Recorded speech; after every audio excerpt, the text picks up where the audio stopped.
많은 분량을 자랑하는 애니메이션을 한 번에 다 본다. 이름하여 장편 몰아보기.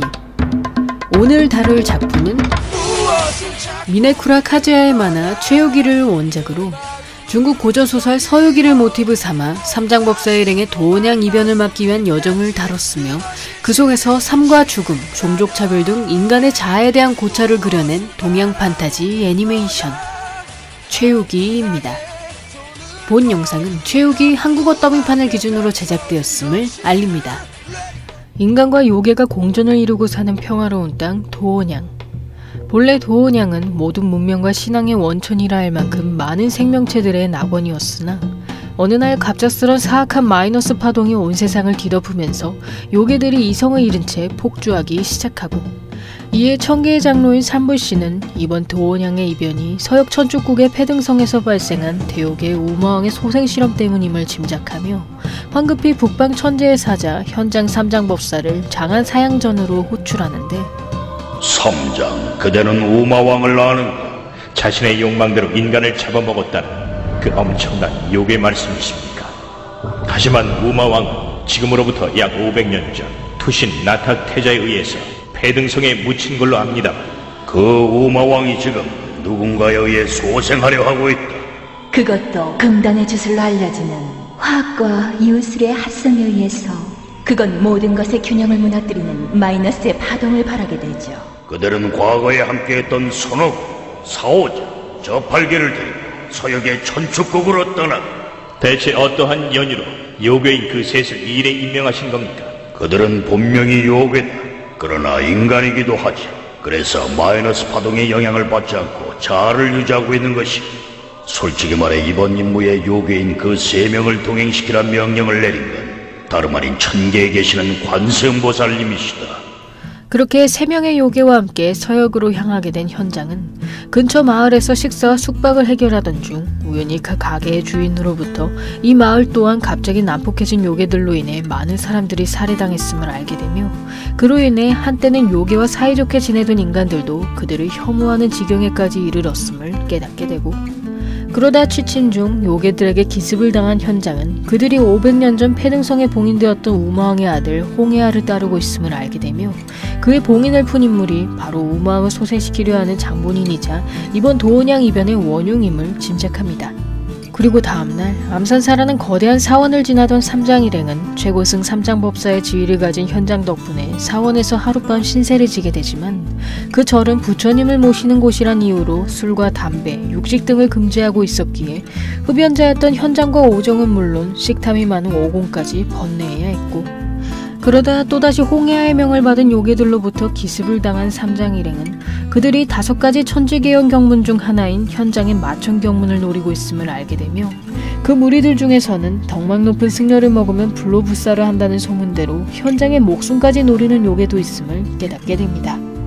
그 후 현장은 요괴 전용의 승령총으로 동료들과 함께 암산사에 쳐들어온 요괴들을 모두 쓰러뜨리지만, 그 모습을 지켜보던 어린 승려는 부처님을 모시는 사람이 어떻게 살생을 할 수 있냐며 현장을 비판하는데, 지금까지 많은 피를 묻혀왔다니 그럼 이런 식의 살생을 쭉 해오셨단 말이에요. 아무리 나쁜 사람이라도 남의 생명을 빼앗는다는 건 부처님에 대한 모독이라고요. 그거 진심으로 하는 소리냐? 네 동료들이 이렇게 많이 죽어나갔는데 감히 그런 소리가 나와? 그렇게 신에 가까워지고 싶다면 차라리 죽어버려. 죽으면 누구든지 쉽게 부처가 될 수 있으니까. 그리고 얼마 후 백룡이 변신한 차를 타고 가던 중에 그만 절벽에서 떨어져 버린 삼장일행은 우연히 그 계곡 주변에 살던 순리라는 인물을 만나게 되며 잠시 그녀의 집에서 젖은 옷들을 말리게 되고, 이에 순리의 연인이 입던 옷을 빌려 입게 된 그들은 요괴였던 그녀의 연인이 어느 날 갑자기 이성을 잃고 폭주함과 동시에 집을 뛰쳐나갔음을 알게 되며, 특히 오정은 그 연인의 이름이 자신의 이복형 이름과 똑같은 자연이라는 사실에 놀라움을 금치 못합니다. 사실 오정은 요괴였던 아버지와 인간이었던 어머니 사이에서 태어난 혼혈이었으며, 그 금기된 관계의 부작용으로 붉은 눈동자와 머리칼을 지니게 되었고, 거기다 그의 어머니는 아버지의 첩이었기에 오정은 아버지와 생모의 사망 이후 본조인 새어머니에게 연적의 자식이란 이유로 많은 학대와 구박을 받아야 했으며, 오직 이복형이었던 자연만이 자신을 동생으로서 정성껏 돌봐줍니다. 그 후 날이 갈수록 광기가 더해져간 새어머니는 오정의 친모를 향한 증오가 극에 달하여 그를 죽이겠다는 결심까지 하게 되고, 이에 오정은 매번 자신을 보고 눈물을 흘리던 계모를 안타깝게 여겨 그녀의 바람대로 죽으려 하지만 그 순간 자연히 뒤에서 어머니를 살해해버리며 목숨을 부지하게 됩니다. 그날 이후 어머니를 죽인 죄책감에 시달리던 자연은 동생을 홀로 내버려둔 채 집을 나가버리고, 이에 오정은 자신 때문에 형이 죄를 범했다고 자책하며 금기의 상징인 자신의 붉은 눈동자와 머리칼을 칩으로 여기게 됩니다. 여자가 우는 건 딱 질색이야. 날 키워준 계모는 날 보며 항상 울었지. 날 볼 때마다 사랑하는 남자의 얼굴과 낯선 여자의 그림자가 떠올랐을 테니까. 내가 죽어서 계모가 울음을 그친다면 아무래도 좋았지. 하지만 내가 본 건 다른 눈물이었어. 형. 오정씨, 요괴란 인간이 사이좋게 지내던 시절로 빨리 돌아갔으면 좋겠어요. 만약 저와 자연의 아이가 태어난다면 행복하게 살 수 있도록. 그 후 순리의 연인이 은발이었음을 알게 된 오정은 그녀가 말하는 자연이 자신의 형이 아니라는 것을 깨달으며 부디 순리가 다시 연인을 만날 수 있기를 빌어주고, 그렇게 다음 마을로 향한 삼장일행은 식당에 잠입해 있던 홍해아의 약제사 800서로 인해 수면가스를 마시게 되며 유일하게 그 연기를 마시지 않은 팔개만이 그녀와의 전투에 임하게 됩니다. 그리하여 압도적인 실력으로 800서를 제압한 팔개는 그녀가 나쁜 사람이라 생각되지 않았기에 저기 스스로 물러나도록 회유하지만 홍해아를 볼 낯이 없었던 800서는 팔개의 앞에서 자결을 시도하고, 이에 그는 갑자기 과거 스스로 목숨을 끊었던 자신의 연인을 떠올리며 엄청난 트라우마에 휩싸입니다. 그때 단숨에 800서의 자결을 막아낸 홍해아는 삼장일행에게 자신이 부하를 다시 되찾으러 왔을 뿐 현재 싸울 의향이 없음을 밝히며 지금껏 요괴들이 그들에게 행한 무례를 대신 사과하고, 이에 현장은 홍해아의 뛰어난 리더십과 카리스마를 한눈에 알아보며 그가 스스로 세상의 이변을 일으킬 만큼 개념 없는 인물이 아니라는 것을 깨닫게 됩니다.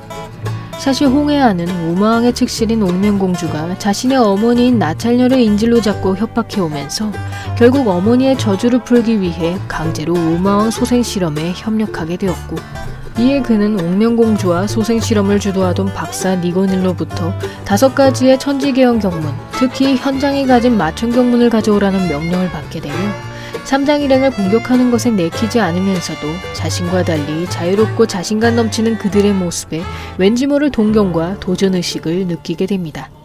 우마왕을 소생시키기 위해서 그대가 찾고 있는 스승의 유품 성천경문이 이용되고 있을 우려가 있습니다.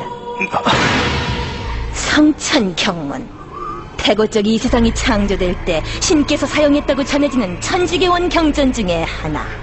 전부 5개로 나뉘어진 경문을 지키는 사람이 있는데 그들에게 붙여진 칭호가 바로 삼장법사다. 경문만 손에 넣으면 우망 소생 실험은 성공하는 겁니까? 이번 일이 성공하면 너의 친어머니인 나찰녀는 너한테 돌려주마. 하지만 이 사람만은 양보 못해. 우마왕은 나만의 것이야. 이제부터 내가 이 사람의 정실이 될 거라고.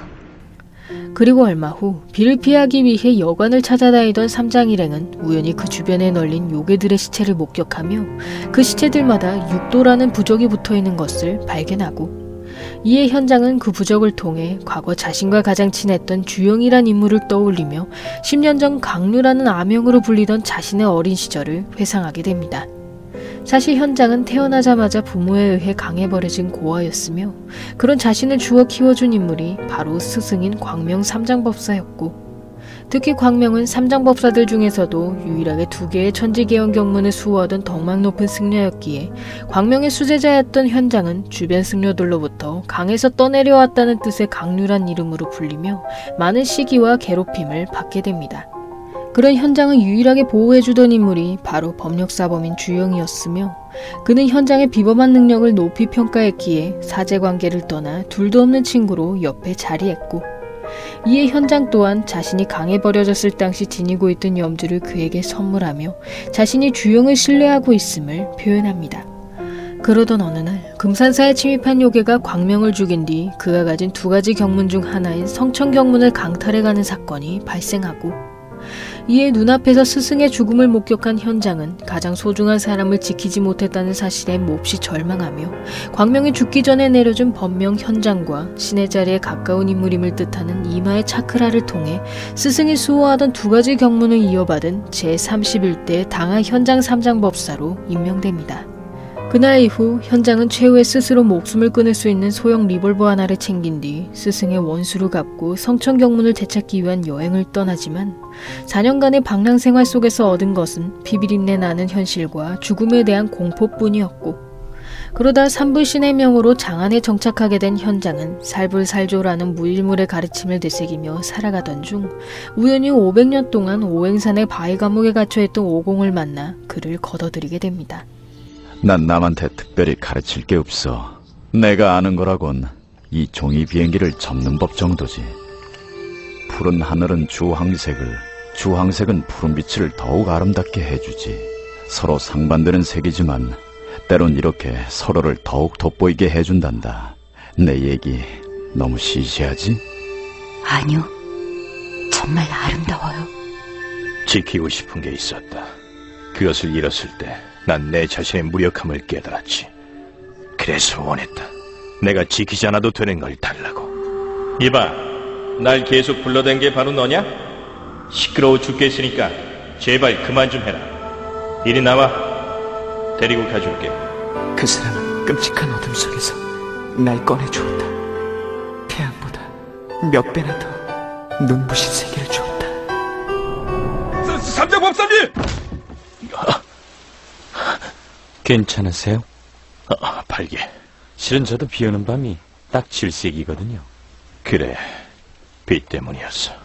그날 밤 요괴의 습격을 받게 된 현장은 어디선가 들려오는 불경소리와 함께 부적에 둘러싸인 육도란 스님을 발견하며 그의 목에 걸린 염주와 목소리, 얼굴을 통해 육도가 바로 주영이었음을 깨닫게 되고, 그 후 육도가 여관을 습격한 요괴뿐만 아니라 오공과 오정, 팔계까지 퇴치하려 하자 현장은 자신이 과거의 광류임을 밝히며 동료들을 건드리지 말 것을 이야기합니다. 그러자 육도는 과거 현장의 금산사를 떠난 직후 광명을 죽이고 성천경문을 가져왔던 요괴 무리가 이번엔 마천경문을 빼앗기 위해 또다시 금산사를 습격해왔었음을 이야기하며, 그로 인해 자신이 금단의 주문인 아레나의 저주를 실행시켰다가 그만 부족에게 요괴의 혼을 바쳐야 하는 사륙인형이 되어버렸음을 밝히고, 이에 현장은 이미 그의 육체가 부적과 완전히 일체화되었음을 깨달으며 승령총으로 그를 해치우려 하지만 육도가 예전 친구임을 알고 있던 오공이 그런 자신의 행동을 막아섭니다. 그때 육도가 공격해오는 것을 발견한 현장은 갑자기 10년 전에 자신을 지키다가 숨진 광명을 떠올리며 자신도 모르게 오공을 감싸다가 그만 육도의 석장에 복부를 관통당하고, 그 모습에 엄청난 충격을 받은 오공은 순간적으로 현장을 닮은 어느 인물을 떠올림과 동시에 머리에 두른 요력제어 장치를 부숴버리며 본래 모습이었던 대지의 연기가 모인 이단적 생명체 제천대성으로 변신합니다.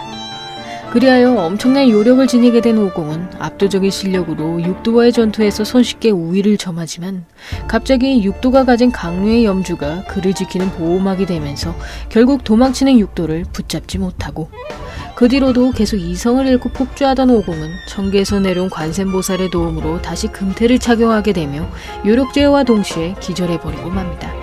그 후 다친 현장을 치료해준 관세음보살은 그를 금선동자란 이름으로 부르며 옛날부터 이어져온 삼장일행의 인연을 계속 지켜볼 것이라 이야기하고, 그런 현장의 옆자리를 지키던 오공은 자신이 이성을 잃기 전에 떠올린 그 인물이 누군지를 고민하며 과거 구원의 손길을 내밀어줬던 현장의 은혜를 갚기 위해서라도 지금보다 더욱 강해질 것을 결심합니다.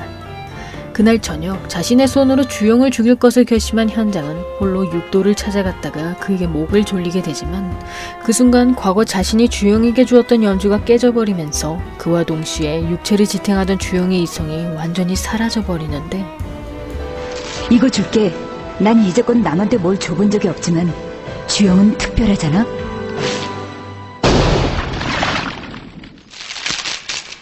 고맙다. 강유야, 새들이 자유롭다고 누가 감히 말했을까? 아무리 제 뜻대로 하늘을 날 수 있다 한들 가서 머물 곳도 날개를 쉴 가지도 없다면 자신이 날개를 가졌다는 것조차 한탄할지도 몰라. 진정한 자유라는 건 자기가 돌아갈 곳이 있다는 것인지도 몰라. 그리고 얼마 후 시장을 방문하게 된 삼장일행은 우연히 청일색이란 인물로부터 자신들에게 죽음의 그림자가 보인다는 말을 듣게 되며 그 중에서도 팔개가 씻을 수 없는 과오를 범한 죄인이란 말을 남기고, 그러다 갑자기 마을을 공격하던 거대한 식신을 발견한 그들은 그 괴물의 공격을 막는 과정에서 우연히 홍해아의 이복 동생인 이린을 만나게 되며 그로 인해 그녀를 찾으러 온 홍해아 일당까지 마주치게 됩니다. 그리하여 홍해아와 교전하게 된 삼장일행은 그의 직속 부하들 중에서도 독각질한 인물이 오정의 이복형인 자연임을 알게 되며 과거 그가 홍해아의 은혜를 입은 것을 계기로 그의 부하가 되었음을 짐작하고, 이에 오정은 자신과 형이 선택한 길이 다르다는 것을 깨달으며 전력으로 그를 상대하던 중 좀 전에 이린이 해치웠던 식신이 청일색에 의해 다시 살아난 것을 발견합니다. 그로 인해 잠시 휴전을 선언한 삼장일행과 홍해아 일당은 오공이 잠시 시간을 버는 사이 홍해아가 소환마인 여목기로 공격하는 등 합동공격으로 식신을 해치워버리고, 그 과정에서 홍해아 일당에게 미운정이 들어버린 삼장일행은 우마왕소생 실험의 주모자가 그들의 배후에 있음을 깨달으며 홍해아에게 다음에 또다시 자신들의 힘을 겨뤄보자고 이야기합니다. 그때 식신에게 심어져 있던 청일색의 마작패를 발견한 팔개는 그가 3년 전에 자신이 죽인 백안마왕의 아들이었음을 깨달으며 그날 이후 청일색의 계략으로 인해 동료들이 서로에게 총을 겨누는 모습을 보게 되고, 이에 점차 멘탈이 무너지던 팔개는 결국 청일색의 공격에 속수무책으로 당하여 그의 바람대로 저우능이라 불리던 시절의 끔찍한 과거를 떠올리게 됩니다. 사실 팔개는 3년 전까지만 해도 저우능이란 이름으로 불리던 인간이었으며 사랑하는 연인이 화남과 함께 행복한 나날을 이어갔고, 그러나 자신이 외출한 사이 여자를 잡아먹는 백안마왕이란 요괴가 화남을 납치했음을 알게 된 팔개는 1000명에 달하는 백안마왕의 요괴들을 죽이고 그녀가 갇힌 감옥을 찾아갔으나 화남은 백안마왕에게 당한 성적 능력을 잡지 못하여 자살을 기도하는데, 미안해. 이런 일을 당하게 해서. 돌아가자. 내가 지켜줄게. 이젠 늦었어. 지금 내 뱃속엔 그 못된 괴물의 아이가 있어. 누가 제발 죽여줘. 잘 있어, 오능.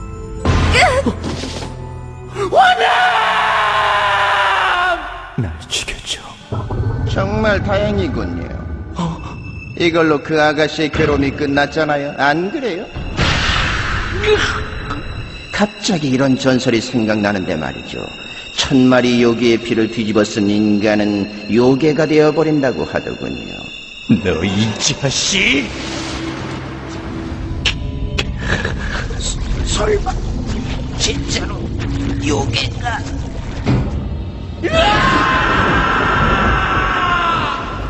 그렇게 청일색을 죽인 팔개는 화남을 잃은 분노에서 비롯된 요괴를 향한 징후로 몸속의 유전자가 변형되며 청일색이 말한 전설처럼 요괴가 된 인간이 되어버리고, 그 후 복부의 부상으로 길가에 쓰러져 있던 그는 우연히 그 주변을 지나던 오정에 의해 목숨을 부지하게 되며 그의 핏빛 같은 붉은 눈동자와 머리칼을 통해 죄의 무게로부터 도망치려던 자신의 어리석음을 돌아보게 됩니다. 한편 장안에서 오공과 함께 생활하던 현장은 삼불신으로부터 많은 요괴들을 살해한 저우능의 생포를 명령받으며 수소문 끝에 피투성이의 남자를 데려갔다던 오정을 찾아가는데, 난 만나고 싶었는지도 몰라. 이 붉은색이 오직 핏빛처럼만 보이는 나와 닮은. 네 이름이나 가르쳐주라. 저는... 이 밤중에 누구야? 밤늦게 미안하지만 사람을 찾고 있어. 이름은 저우능이라고 하지. 그래? 난 모르겠는데. 이건 놔. 싫다면 어쩔래? 괜찮아요, 오정? 나오지 말고 도망쳐!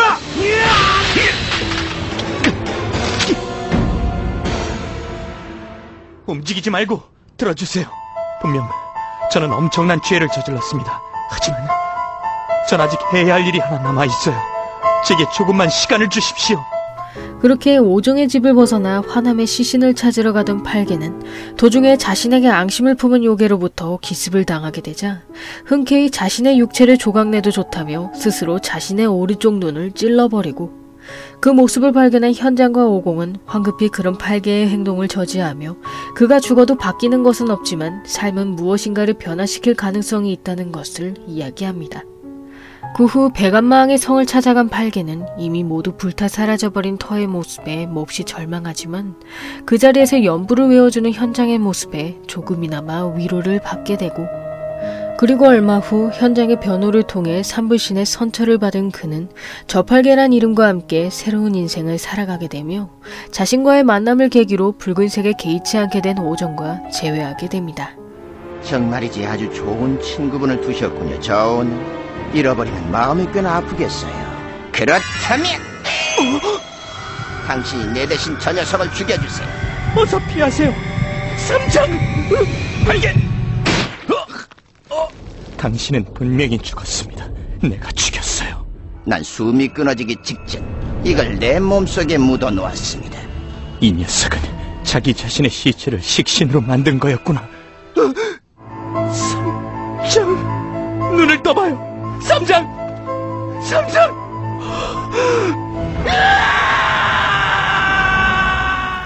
그렇게 현장의 목을 조른 팔개는 이번엔 오공과 오종을 향해 기공포를 쏘려 하지만 사실 지금까지 청일색의 명령을 따른 것은 그의 빈틈을 파고들기 위한 연극이었기에 곧장 청일색을 향해 공격을 가하고, 이에 자신이 속았음을 알게 된 청일색은 또다시 팔개의 과거를 언급하여 그가 전처럼 트라우마에 휩싸이도록 유도하려 했으나 팔개는 그 무엇에도 얽매이지 말고 스스로를 등불 삼아 걸어가려던 현장의 무일물 이야기를 떠올리며 마침내 과거의 망령과도 같았던 청일색을 해치우는 것에 성공합니다. 그리고 얼마 후 서역으로 향하던 길에 사막을 만난 삼장일행은 그곳에서 과거 이 마을을 방문한 어느 삼장법사가 불로불사를 노리던 사막의 요괴에게 잡아먹혔다는 것을 듣게 되며 그 죽은 삼장법사가 가진 천지개헌 경문을 얻기 위해 직접 사막 요괴의 소굴을 찾아가고, 그 과정에서 유사에 휘말리게 된 그들은 삼장법사를 노리던 사막 요괴에 의해 현장만이 독방에 감금당하며 그녀의 실수로 인해 온몸이 마비된 채로 폭행을 당하게 됩니다. 그러다 맞은 충격으로 육체의 감각이 되살아난 현장은 삼장법사를 먹고 영원한 생명을 얻었다는 그 요괴의 말에 무심코 광명과 같은 호칭으로 불리면서도 스승과 달리 무력한 자신의 모습을 돌아보게 되며 그녀에게 삼장법사 또한 평범한 인간에 불과하다는 말과 함께 마구 발로 걷어차고, 그런 현장의 모습을 발견한 동료들은 그가 과거의 일로 잠시 이성을 잃었음을 깨달으며 현장이 평소의 안정을 되찾을 수 있도록 회유합니다. 그리하여 애초의 목적대로 사막요괴에게 경문의 위치를 물어본 그는 우선 자신의 마천 경문을 되찾기 위해 서랍장으로 향하다가 그만 정갈의 독이 묻은 그 요괴의 손톱에 공격당하고, 거기다 감옥을 탈출하는 과정에서 발생한 균열로 요괴의 거초가 무너지기 시작하며 완전히 사막에 생매장당할 위기에 처하게 됩니다. 그때 마침 천지개헌 경문을 찾으러 왔던 홍해아가 바람을 이용한 요술로 삼장일행을 보호해주면서 모두 무사히 모래 속을 빠져나오게 되고, 이에 사막요괴가 가진 경문이 모래 속에 묻혔음을 알게 된 홍해아는 경문 하나라도 가져가기 위해 오공에게 마천 경문을 건 결투를 신청하며 그가 이기면 자신이 타고 온 비룡을 빌려주겠다고 제안합니다.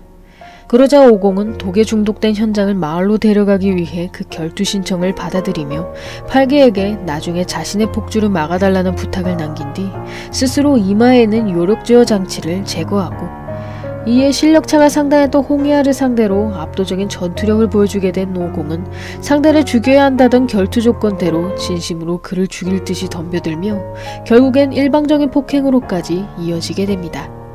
그로 인해 오공을 막으려던 팔개와 오정 또한 그의 엄청난 폭주에 속수무책으로 당해버리며 다시 요력 제어 장치를 씌우려던 노력이 수포로 돌아가는데, 이제 그만 설쳐. 이 바보 원숭아. 덤벼. 그리고 죽여봐.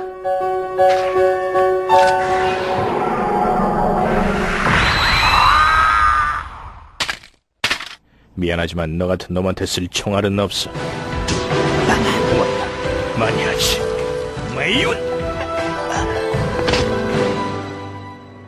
강하게 살거라, 현장 삼장. 나는 강하지 않아. 최소한 약하지는 않잖아요? 기분은 좀 어떠세요? 더러워. 그날 이후 자신의 과거와 연관된 여러 사건들을 맞닥뜨린 삼장일행은 각자 정면으로 불행했던 자신의 옛 모습들을 마주하며 다가오는 고난마다 무사히 빠져나가고, 그 모습을 천계에서 바라보던 관세음보살은 신이 천상에 존재하는 이유가 내려다보기 위함이 아닌 지켜보기 위함임을 이야기하며 삼장일행이 앞으로도 거침없이 전진할 수 있기를 응원합니다. 그렇게 삼장일행의 서쪽을 향한 여행이 계속될 것임을 예고하며 제6기 일부는 끝을 맞이합니다. 도원양의 이변을 막기 위해 서역 천축국으로 향하던 삼장법사 일행. 어느 날 인근 식당에서 저녁 식사를 해결하던 그들은 요괴 냄새가 나는 가게 분위기와 불친절한 식당 주인으로 인해 실랑이를 벌이던 중 우연히 자신들을 추적하고 다니던 시영과 자옹이란 인물을 만나게 되고, 그러다 이번엔 그 두 사람이 식당 주인과 싸우는 것을 보게 된 삼장일행은 그들이 본인들을 요괴나 인간이 아닌 신이라 칭하는 것을 발견하며 그 순간 하늘에서 내려온 투신태자 염이란 인물을 만나게 됩니다. 그리하여 그들이 천계인임을 깨닫게 된 삼장일행은 현장을 금선이라 부르는 염의 모습에 얼마 전 마찬가지로 현장을 금선동자라 칭하던 관세음보살을 떠올리는데, 저 녀석의 오른쪽 눈 나랑 똑같은 색이야. 태고적부터 황금빛 눈을 가진 자는 재앙의 근원이라며 꺼려했지. 넌 대체 정체가 뭐냐? 투신태자 염, 너까지 날 잊었을 줄은 몰랐는데 권렴대자, 천벙완수, 금선, 네가 가지고 있는 마천경문, 그걸 내게 넘겨줘야겠다.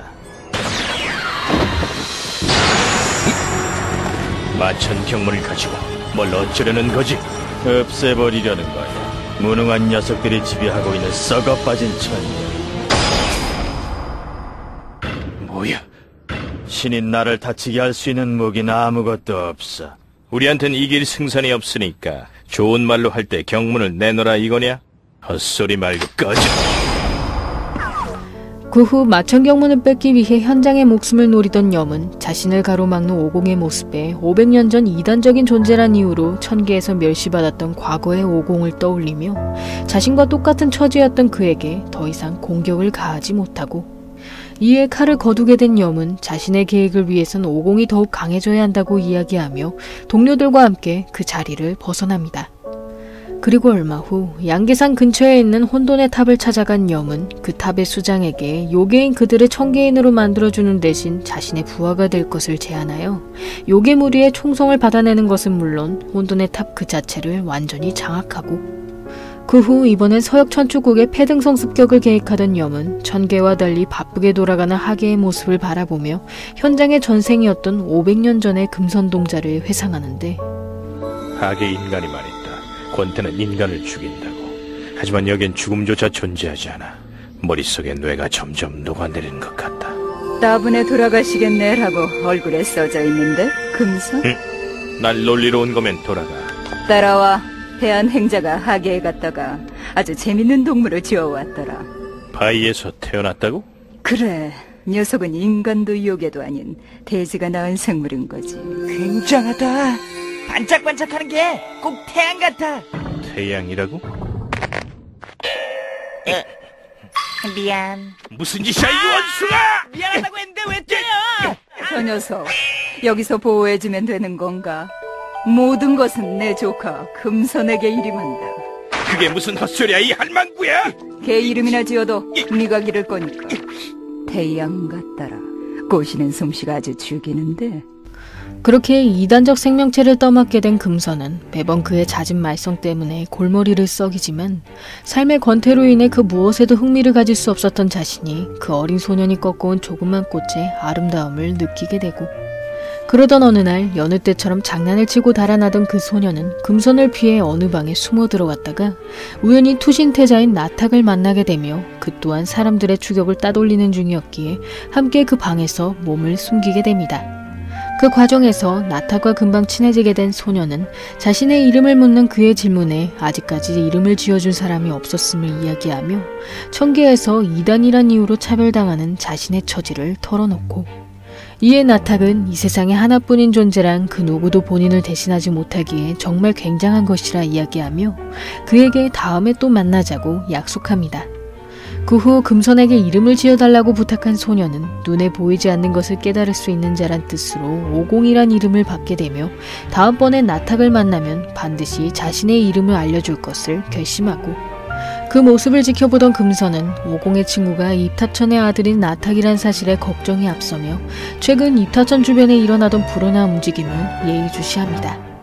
사실 나탁은 입탑천이 본인의 야망을 위해 금단의 방법으로 창조한 인조인간이며 투신태자란 지위 또한 무살생을 중시하던 천계가 유일하게 이단적 생명체에게만 살생 권한을 부여하는 지위, 즉 천계인들을 대신해 모든 살생과 지저분한 뒤처리들을 담당하는 살인 인형이었고, 이에 천계에 위해를 가하는 자들을 제거하게 된 그는 자신의 많은 공적으로 아버지의 위상을 뒤높이고 천재의 환심을 사게 되지만 입타천은 그저 아들을 출세의 도구로만 여기고 있었으므로 나탁의 부모의 애정을 바라는 것을 이용해 그를 계속 전쟁터로 떠밀어버립니다.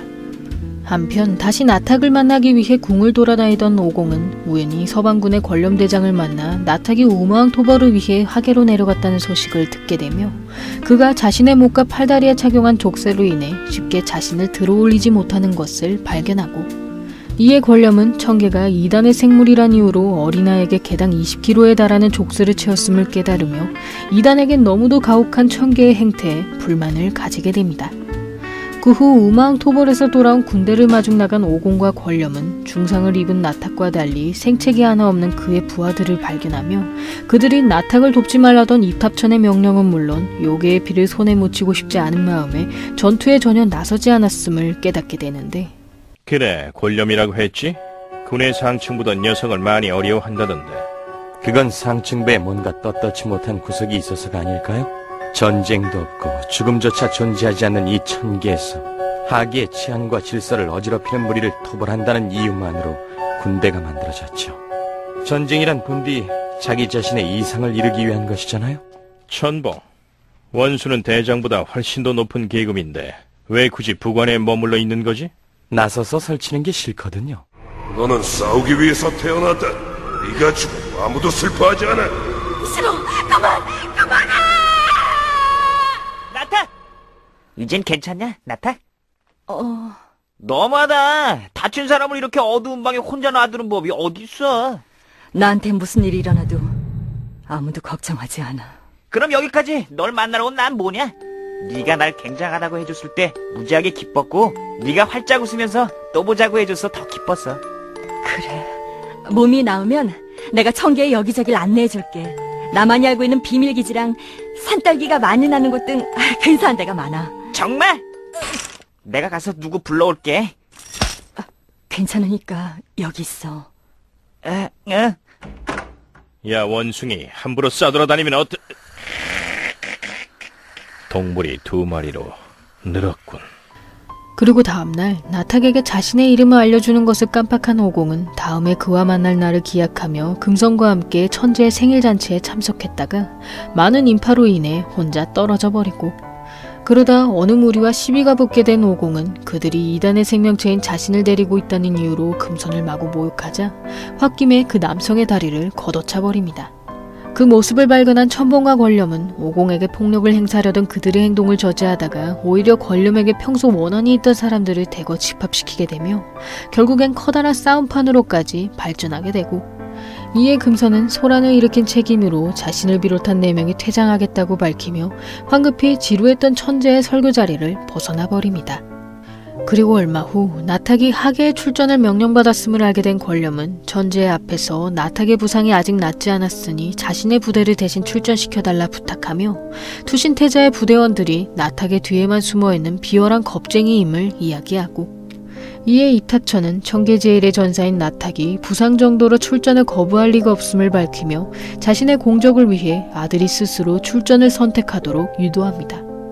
그리하여 결국 나탁을 보호해주지 못한 권렴은 천재의 앞에서 무례를 범한 죄로 고문을 당하게 되며 입탑천의 명으로 서방군 대장직의 해임까지 당하게 되고, 그 소식에 몹시 분노한 천봉은 곧장 입탑천의 방으로 쳐들어가 권렴의 해임령을 취소하라고 건의하는데, 권렴 대장의 해임령을 취소해 주십시오. 자, 일단 거기 앉지. 대체 언제부터 저한테 자리를 구원할 수 있는 신분이 되셨죠? 이탑천? 무엇보다 당신은 우리 천계군과는 아무 상관도 없는 걸로 아는데. 미안하지만 천재는 군에 관한 모든 권한을 나한테 일임하셨네. 나의 명령은 곧 천재의 어명인 셈이지. 당신의 그 지위는 아드님인 나탁 태자를 이용해서 얻은 것일 뿐이잖아요. 자네가 이렇게까지 권렴대장한테 집착하는 이유는 그 녀석이 자네 남편이기 때문인가? 이제 나를 그런 식으로 노려보는 녀석은 용서 못해. 절대로! 괴롭히지 마! 자꾸만 뭐야? 가자, 천이 형. 그냥 보내도 괜찮겠습니까? 오늘은 봐주지. 천봉의 강한 압박에 권렴의 해임령을 취소한 이탑천은 나탁처럼 이단에 존재했던 오공이 투신태자가 되면 자신이 아들을 이용해 얻은 권세를 위협할지도 모른다고 생각하여 나탁에게 그를 제거하라는 명령을 내리고, 이에 어쩔 수 없이 오공의 목에 칼을 들이대던 나탁은 기쁜 표정으로 자신에게 이름을 가르쳐주는 그의 모습에 차마 칼을 내리치지 못하며 꿈에 그리던 오공과의 외출을 떠올림과 동시에 자신의 어깨를 베어버립니다. 그 모습에 엄청난 충격을 받은 오공은 자해한 나탁을 물건 취급하는 이탑천에게 몹시 분노하여 이마에는 요력제어 장치를 부숴버리고, 이에 완전히 이성을 잃어버린 그는 순식간에 수많은 청개인들을 살해하는 건 물론 이탑천의 오른쪽 눈까지 긁어버리면서 무참한 살인을 저지른 대역죄인이 되고 맙니다. 그런 오공을 감싸다가 반역자의 낙인을 찍힌 금성과 천봉 권렴은 서해 용왕 오윤을 인질삼아 하계로의 망명을 시도하지만 결국엔 2,000명에 달하는 청개군을 당해내지 못하여 천봉과 권렴은 두 사람에게 길을 터준 뒤 숨을 거두게 되고, 이에 오공과 함께 하계로 연결된 시공 게이트로 향한 금선은 자신에게 팔이 잘린 이탑천이 죽기 전에 그 게이트를 도로 닫아버리면서 문 사이를 자신의 육체로 지탱한 뒤 겨우 오공만을 하계로 통과시키게 됩니다. 그 후 게이트에 압사당할 위기에 놓인 금선은 자신에게 먼저 손을 내밀어줬던 오공과의 첫 만남을 떠올리며 다음번엔 자신이 먼저 오공에게 손을 내밀어주겠다는 약속과 자신에겐 오히려 오공의 모습이 태양처럼 보였다는 말을 남기고, 그러다 청계와 하계의 시공차로 금선이 소멸하는 것을 보게 된 오공은 그와 사별한 충격으로 하계의 게이트 앞에서 자리를 떠나지 못하며 결국 자신에게 1000개의 형벌을 내리러 온 관세음보살을 만나게 됩니다.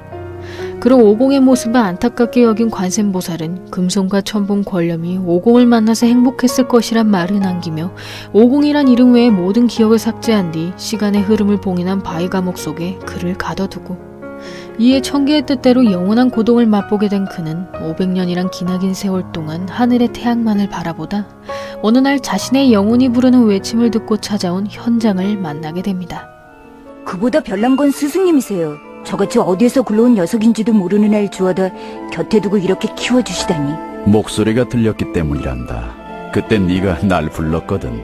너도 나중에 그런 소리가 들릴지도 몰라. 만약 그런 녀석이 있다면 시끄럽다고 한 방 먹여주겠어요. 이봐, 날 계속 불러댄 게 바로 너냐? 너무 시끄러웠어. 날 불러대는 저 녀석의 목소리가 지긋지긋해서 가서 한 방 먹여줄 셈이었는데, 하지만 그 녀석이 하도 얼빠진 얼굴로 날 쳐다보는 바람에 때릴 마음이 사라졌다. 한편 자해를 시도했던 나탁이 의식을 잃고 인형처럼 굳어버리면서 청계는 그를 대신해 신과 인간의 혼혈인 이단적 생명체 염을 투신태자로 임명하고, 그와 동시에 청계인이 이단의 존재와 연분을 맺었다는 죄로 염의 연인이었던 연하를 인간으로 환생시켜 그녀가 짧은 수명으로 생을 마감하도록 유도합니다. 그리하여 하계에 있던 연하의 묘를 찾아간 염은 지금껏 그녀에게 영원한 사랑을 맹세할 수 없는 자신의 태생을 원망하였으나 오히려 무한한 수명을 가졌던 연하가 자신 때문에 먼저 죽음을 맞이했다는 사실에 몹시 절망하고, 이에 염은 자신들의 안위를 챙기는 것에만 급급했던 상층부에게 복수를 다짐하며 기존의 청계를 완전히 뒤엎고 그곳에 연하와 함께 살고자 했던 평화로운 신천지를 창조해내겠다고 결심합니다. 나 이런 생각을 했어요. 앞으로도 당신이랑 영원히 함께 있고 싶다고. 당신이 죽으면 나도 따라 죽을 거예요. 죽지 않을지도 모르지만 꼭 죽을 거야. 걱정하지 마, 연화. 나는 죽지 않아. 살고 싶다. 그런 마음은 처음이었다. 내가 사랑하는 사람을 지킬 수 있게 미래를 가지고 싶었다. 귀찮은 존재에게 더러운 일을 맡기고 자기 호신과 책임 회피밖에 생각하지 않는 상층부. 내가 이런 녀석들한테 자신의 운명을 농락당하고 있다는 사실을 깨달았을 땐 이미 모든 게 늦어 있었다. 미안해. 모두 내 탓이야. 너의 마음의 소리가 들리지 않았던 내 탓이야. 그날부터 세계를 창조할 때 사용했다고 알려진 천지개원 경문을 찾아다니던 염은 우선 옥명공주가 가진 성천 경문을 빼앗기 위해 서역 천축국의 패등성을 습격하여 홍해아를 쓰러뜨린 뒤 리건일로부터 그 경문을 건네받고 그 후 몇 번이고 삼장일행을 습격한 그는 오공의 힘을 키울 수 있도록 적당히 대련해주다가 결국엔 현장의 마계 천정을 사용하도록 유도하여 그의 어깨에 있던 마천 경문을 빼앗아갑니다. 그렇게 두 가지의 경문을 모두 손에 넣은 염은 혼돈의 탑에 그려놓은 오망성 위에 각각 성천 경문과 마천 경문 그리고 나머지 3개의 경문이 없는 대신 자신을 비롯한 3명의 신족을 세워 그 힘으로 천지개원의 주문을 완성시키고 그 후 혼돈의 탑을 습격한 삼장일행으로부터 오공을 납치한 그들은 오공이 가진 제천대성의 힘, 즉 강력한 대지의 힘을 오망성에 불어넣어 자신들의 낙원인 신천지를 창조해냅니다. 그러나 의식을 되찾은 오공이 제천대성으로서의 힘을 억누르지 못하고 폭주하면서 염은 물론 오공을 찾으러 왔던 홍해와 현장까지 기습을 당하게 되고 이에 현장은 오공의 이마에 다시 요력지어 장치를 채워주며 염을 따라 아직 불완전했던 신천지 속으로 들어갑니다. 그리하여 염과 최후의 결전을 치르게 된 오공은 지금까지 갈고 닦은 실력으로 그를 쓰러뜨린 뒤 천지창조의 힘을 모으던 바위를 부수는 것에 성공하지만 그 순간 염이 그의 힘을 봉인한 족쇄를 풀어버리면서 엄청난 전투력을 보여주고 그러나 이제 수명이 얼마 남지 않았던 그는 갑작스런 가슴의 통증에 몹시 고통스러워하며 오공에게 마지막까지 온 힘을 다해 상대해 줄 것을 부탁합니다. 그런 염의 모습에 싸우는 것을 주저하던 오공은 갑자기 현장을 노리는 그의 행동에 무심코 여의봉을 겨눴다가 일부러 그가 자신의 공격을 피하지 않는 것을 발견하고 이에 염이 자신과의 결투로 죽으려 했음을 깨닫게 된 오공은 그가 신천지를 만든 이유 또한 평생 이용만 당했던 천계가 아닌 연하와 함께 꿈꿔왔던 낙원에서 투신이란 지위에 걸맞게 결투로 숨을 거두고자 했음을 알게 되는데 영광으로 생각해라. 손오공, 이 투신 태자염이 이 세상에서 최강으로 인정한 유일한 존재니까. 금사, 나를 그냥 여기에 두고 이 세상을 닫아줘. 난 그래 500년 전에 그때부터 너희들이 너무나도 부러웠어. 나는 하기에 내려온 뒤로 짧지만 후회 없는 삶을 살았어.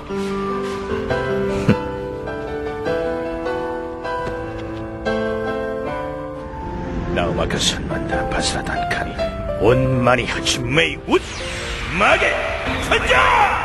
그렇게 마계 천정으로 신천지를 봉쇄한 현장은 동료들과 다시 서역으로 향하던 길에 우연히 하늘에서 떨어지던 별똥별을 발견하며 무일물의 가르침처럼 자신의 뜻으로 자신이 가야 할 길을 헤쳐나갈 것을 결심하고 한편 삼장일행이 염과의 결투로 정신없는 사이에 성천 경문을 되찾아온 홍해아는 그 경문을 옥명공주에게 가져다 주면서 오마왕 소생 실험을 재개시킵니다.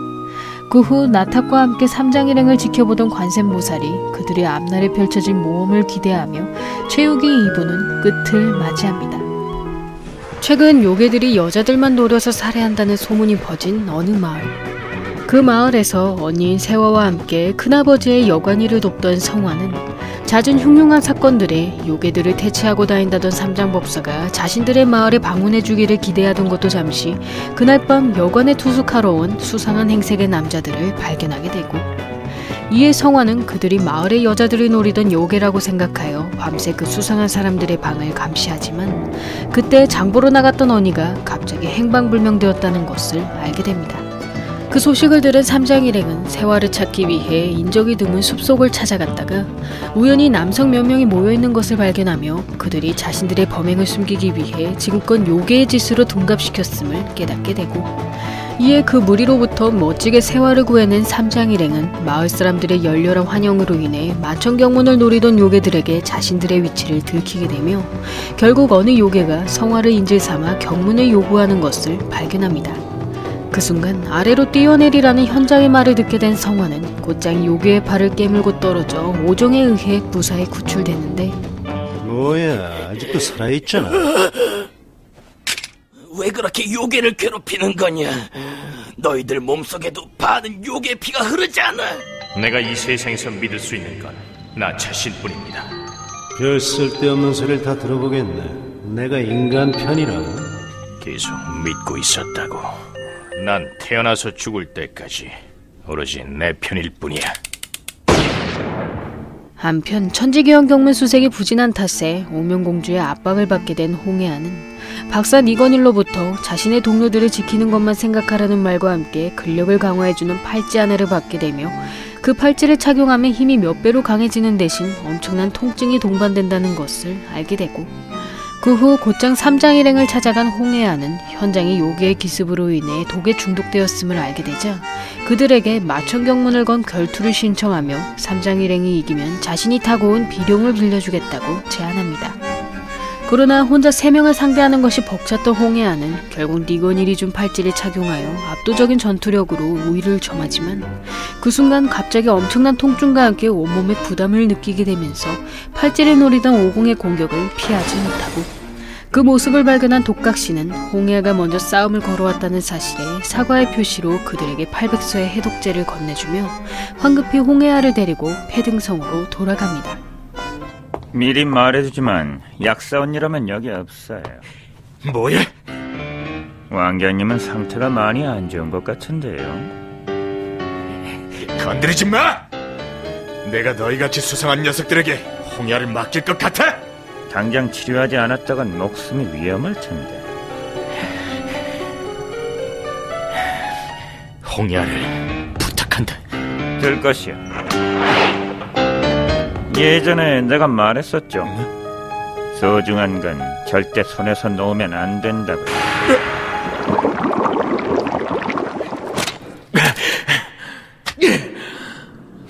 어머니. 네, 이럴 줄 알았지. 정말 대책 없는 마마보이로구나. 당신들 내 몸에 무슨 짓을 한 거야? 생각했던 것보다 왕자님의 자아가 너무 강해서 세뇌를 거부하고 있는 것 같더라고. 그럼 설마 요괴들이 갑자기 자아를 상실하고 인격 붕괴를 일으킨 것도? 우리가 일부러 그렇게 만들어 놓은 것뿐이야. 우리 계획을 위해서. 자기 욕심을 채우기 위해서라면 무슨 짓이든 해도 된다는 거냐? 지금의 그 눈은 많이 닮았구나. 내가 사랑하는 사람을, 그 사람을 쏙 빼닮은 그 얼굴로 그 여자와 똑같은 말을 하는 네가 너무 싫어. 그러니까 똑같은 귀걸이까진 하지 말란 말이야. 건드리지 마! 안 돼! 안 돼! 한편 다친 홍해아를 걱정하던 오공은 우연히 하늘에서 떨어지는 눈을 발견하며 과거 동료들의 도움으로 고독의 공포에서 벗어날 수 있었던 때를 떠올리고, 사실 오공은 바위 감옥에 갇혀있던 500년 동안 겨울이 올 때마다 극심한 추위는 물론 새하얀 눈으로 인해 자신이 홀로 남겨졌다는 사실을 더욱 각인하게 되었으며, 그 끝없는 고독의 공포로 눈이 내리는 것 자체를 두려워하게 됩니다. 그런 오공의 두려움은 현장과 함께 바위 감옥을 빠져나온 뒤에도 마찬가지였기에 오종과 팔개는 그가 더 이상 혼자가 아니라는 것을 깨닫게 해주기로 결심하며 오공에게 그가 한 번도 먹어보지 못했다던 전골 요리를 사주겠다고 제안하는데, 눈이 내리기 시작하면 소리가 사라져버려. 무서울 정도로 조용하고 춥고 차갑고, 누군가를 부르고 싶어도 부를 이름도 없고, 너무도 깨끗한 그 하얀색에 갇혀있었다. 나밖에 없는 세계. 단지 그게 무서워서. 지금 뭐하는 거야, 우정? 전골 먹자고. 가자. 아이, 다음에 먹으면 안 될까? 오징하고 단둘이 먹긴 싫으니까 어서 이리 나오세요. 야! 이거 아무래도 안 되겠어. 제발 지금은 좀 봐주라. 이번엔 네 힘으로 나와라. 뭐야? 다들 왜 그래? 전골이 얼마나 맛있는데. 먹을 것 같고 꼬시지 마. 진짜? 나와, 바보 원숭아. 바보 원숭이라고 하지 말랬지? 이 물기시라! 그렇지. 난 이제 혼자 갇혀있는 게 아니야. 처음으로 본 내 발자국은 수많은 발자국들 중에 하나였다. 거기서 뭐하냐? 빨리 와! 잠깐만! 그리고 얼마 후 혼자 장보러 마을을 돌아다니던 오정은 우연히 불량배들에게 둘러싸인 금각이란 소년을 구해주게 되며, 부모 없이 쌍둥이 동생과 살고 있다는 그의 말에 과거 형만을 의지했던 자신의 어린 시절을 떠올리게 되고, 이에 금각과 여러 이야기를 나누던 오정은 계속 꼬치꼬치 캐묻는 그의 질문에 무심코 동료들에 대한 험담을 늘어놓게 되며 현재 묵고 있는 숙소의 위치까지 가르쳐주고 맙니다. 그 후 필요한 것들을 모두 사들고 숙소로 돌아온 오정은 그곳에서 동료들을 모두 쓰러뜨린 금각의 모습을 보게 되며 그가 자신의 은혜를 갚겠다는 이유로 현장과 오공, 팔개를 공격했음을 깨닫게 되고, 그때 정신을 잃은 척하고 있던 현장이 금각의 옆에 있는 괴물에게 방아쇠를 당기며 그에게 어째서 영혼을 분리시키는 호리병을 가지고 있는지를 물어봅니다. 그런 현장의 말을 통해 오공과 팔개가 영혼을 빼앗긴 것이었음을 깨달은 오정은 억울한 듯이 잘못을 부인하는 금각의 모습에 순간적으로 자신이 재앙의 존재가 아니라고 토로하던 어린 시절을 떠올리게 되며 결국 적이었음에도 현장의 공격에서 그를 감싸주게 되고, 이에 금각을 놓쳐버린 오정과 현장은 그의 행방을 쫓기 위해 마을 주변을 수소문하던 중 우연히 어느 술집 주인장으로부터 최근 1년 사이에 평소 행실이 좋지 않았던 사람들이 마을 뒷산에서 시체로 발견되는 경우가 잦았음을 알게 됩니다.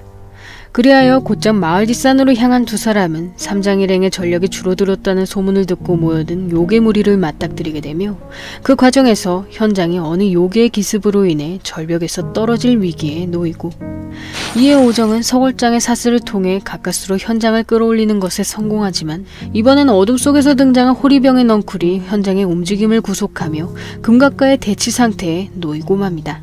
한편 호리병 속에 빨려 들어간 오공과 팔개의 영혼은 끊임없이 나타나는 검은 생명체들을 상대하다 못해 도망치던 중 갑자기 땅속에서 외눈에 커다란 괴물이 등장하는 것을 발견하고, 이에 팔개는 그 괴물에게 물리적 공격이 소용없는 건 물론 방대한 공격 범위로 인해 기존의 기공포로는 쓰러뜨릴 수 없음을 깨닫게 되자 자신의 귀에 걸고 있던 요력 제어 장치를 풀어 요괴화된 상태로 단숨에 그 괴물을 쓰러뜨립니다. 그러자 푸른 빛이 발생한과 동시에 금각의 쌍둥이 동생인 은각이 등장하며 오공과 팔개에게 자신의 형을 구해달라고 부탁하는데, 이런 데서 웬 어린이들이지? 그 사람이 나타났을 때 신이다. 저흰 그 순간 그렇게 생각했어요. 그 사람은 절 자기 성으로 데리고 가서 친절하게 돌봐줬죠. 그 사람은 이름을 가르쳐주지 않았기 때문에 그를 신이라고 불렀습니다. 하지만 전 언제부턴가 무서워졌습니다. 마치 감정이란 게 없는 사람처럼 깔끔하게 미소 짓고 있는 그 신이라는 사람이. 나한테서 도망을 쳐?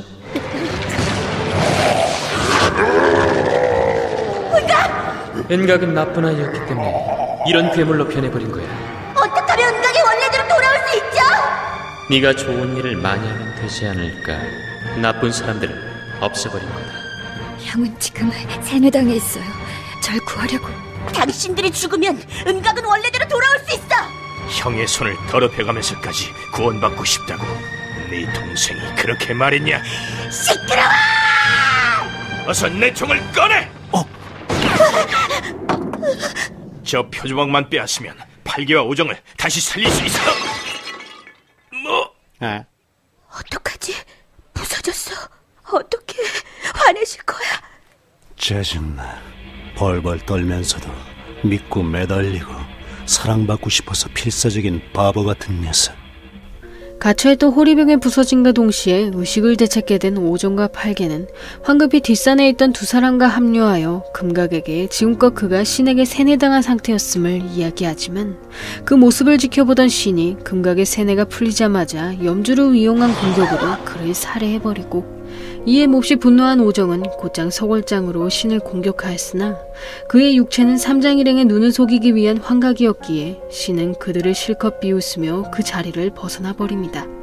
그 후 다시 숙소로 돌아온 삼장일행은 마치 아무 일도 없었다는 듯이 생활하며 다음 마을로 향할 계획을 세우지만 이대로 쌍둥이 형제의 죽음을 묵인할 수 없었던 오정은 팔개에게 넌지시 미안하다는 말을 남긴 뒤 날이 밝아오자마자 홀로 신이 사는 신전으로 떠나고, 이에 셋이서 길을 떠나게 된 동료들은 오종의 빈자리에 내심 속상해하며 사소한 문제에도 괜히 티격태격 다투다가 결국엔 제멋대로 자리를 이탈한 오종에게 한방 먹여주겠다는 이유로 다시 이전 마을로 되돌아갑니다. 한편 신전의 입구에 도착한 오정은 끝이 보이지 않는 신전의 계단을 오르던 중 우연히 과거 이복형인 이용과 함께했던 추억을 떠올리는데, 울지 마라. 누가 온다고 그래? 그래, 알았어, 임마. 어머니! 엄마 더 이상 외롭고 싶지 않다고. 난 안 울어. 울지 말라고 말하지 않아도 여태 한 번도 안 울었어. 울면 지는 거니까 아무것도 변하지 않아. 너만 없었다면 좋았을 텐데. 너 같은 건 없었으면 좋았을 텐데. 나 혼자 그 사람을 독차지할 수 있었다고. 이건 꿈인가? 환술?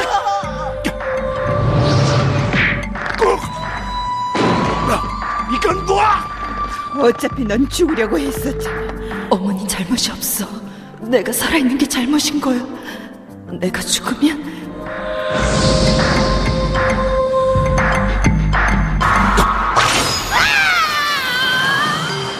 네가 죽어도 달라지는 건 없다.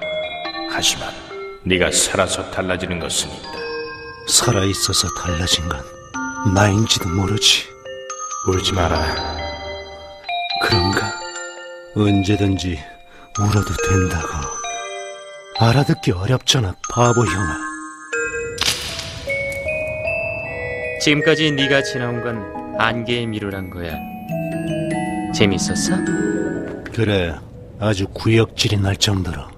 그 사이 숲의 결계를 뚫고 겨우 신전의 계단까지 도달한 세 사람은 안개 속에서 등장한 오정을 보자마자 무작정 주먹부터 날리며 신전에 오기까지 겪은 고초들을 화풀이하고, 그러다 그 오정이 가짜였음을 알게 된 그들은 마음 놓고 환각체를 때려 눕히며 마지막엔 현장의 승용총으로 완전히 소멸시킵니다.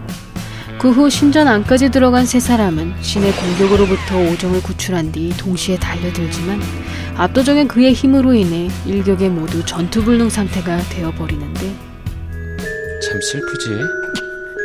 자기네가 강한 줄 아는 사람들이란 무일물이란 말 알아?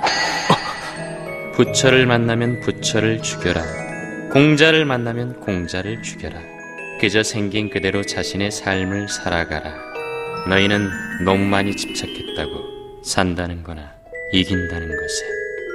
그러니까 삼장이라고 불릴 자격이 없는 거야. 이런 데서 죽을 거라고는 꿈에도 생각 못했지? 미리 각오하고 살아가는 것 같지만 막상 때가 되면 역시 죽음을 거부하지. 죽고 싶지 않지?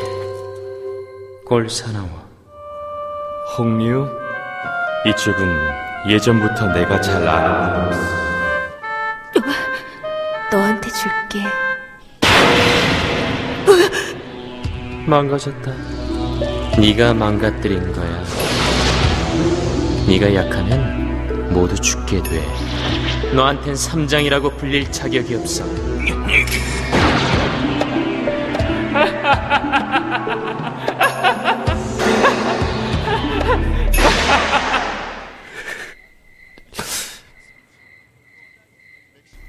그 후 백룡의 도움으로 무사히 신전을 빠져나온 삼장일행은 처음으로 맛본 절대적인 패배에 몹시 좌절하며, 특히 현장의 경우 광명이 남겨준 마천경문을 되찾기 위해 다친 몸으로 일어섰다가 기절하기 일쑤였고, 그런 동료들을 한심하게 생각하던 오공은 무작정 주인장에게 빌려온 마작을 꺼내들며 세 사람에게 자신을 이겨보라고 결투를 신청합니다.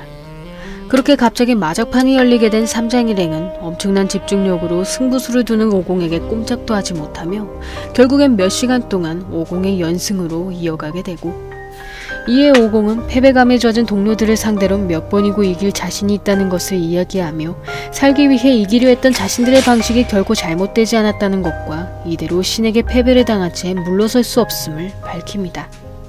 그리하여 자신들이 신에게 준 충격으로 지금껏 살아온 소신마저 잃을 뻔했음을 깨달은 세 사람은 패배를 전제한 것이 아닌 승리를 위한 전략을 생각하기 시작하며, 그와 동시에 마작 경기에서도 오종과 팔개가 앞서 나가기 시작하고, 그 모습을 지켜보던 현장은 자신이 무일물이란 말 그 자체에 너무 얽매여 있었음을 깨달으며 결국엔 밤샘 마작을 통해 자신을 비롯한 4명이 각자 한 번 이상의 승리를 거둔 뒤 다시 신이 사는 신전으로 향하게 됩니다. 그 후 여러 관문을 넘어 마침내 신과 재회하게 된 삼장일행은 지금껏 한 번도 시도해보지 않았던 연대 플레이를 시행하여 자신들의 수적인 우세를 이용해 적의 빈틈을 노리려 하고, 이에 신은 다방면으로 날아오는 그들의 공격에 몹시 당황하며 지난번처럼 염주의 구슬을 광범위하게 튕겨내기 시작합니다.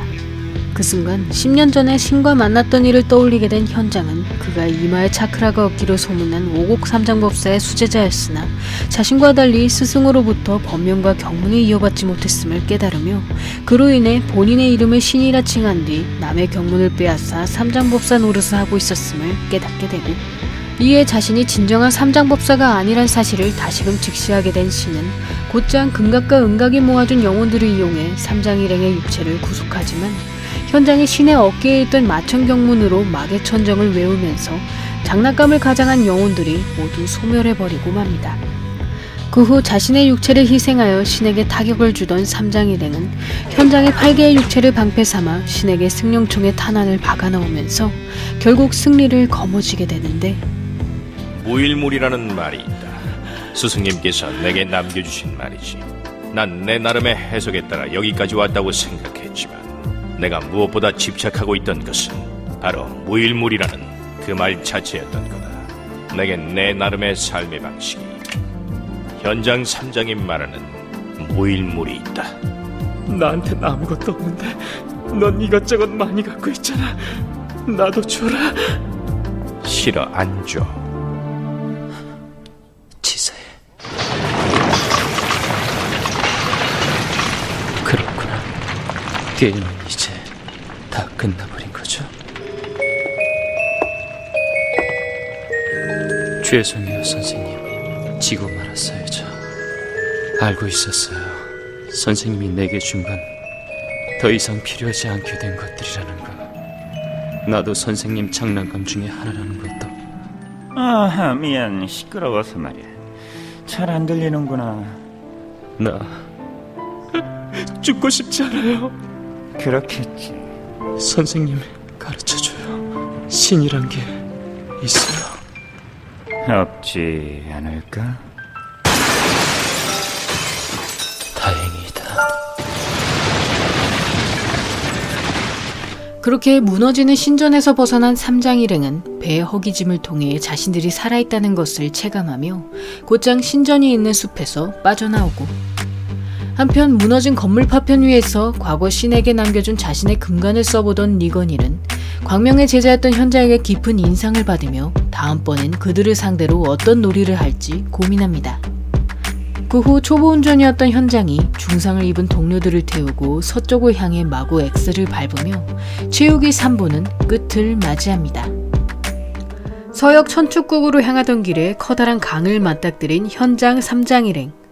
강을 가로질러 가려던 그들은 건이란 소년으로부터 강에 사는 요괴무리 때문에 마을 사람들이 배를 띄우지 않음을 듣게 되며 그 또한 강을 건너야만 집에 돌아갈 수 있는 상황임을 알게 되고, 이에 건과 함께 배에 올라탄 삼장일행은 갑작스런 요괴들의 습격으로 인해 건과 오공을 놓치게 되며 결국 모두 강물에 빠지고 맙니다. 그 후 우연히 독각시와 팔백설을 만난 세 사람은 홍해아가 행방불명되었다는 소식과 함께 그를 만나면 바로 도망치라는 경고를 받게 되고, 이에 그들의 사정을 들어보려던 삼장일행은 그 순간 옥명공주가 고용한 요괴 환술사 공작을 만나게 되며 그의 눈을 마주치자마자 생생한 환각에 빠져버립니다. 그렇군. 이쪽 세상에서의 육체적인 피해는 정신적인 피해로 이어진다. 이건 일종의 최면술이에요. 저자가 하는 말을 들으면 안 돼요. 인간의 선이다. 이런. 그만둬 공작. 삼장일행의 말살은 네가 아닌 홍해한테 맡겨진 임무야. 아, 맞다. 듣자 하니 이 녀석은 네 친동생이라며.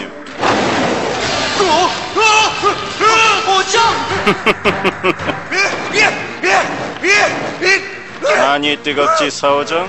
더욱 활활 타다가 떨어져 버렸고.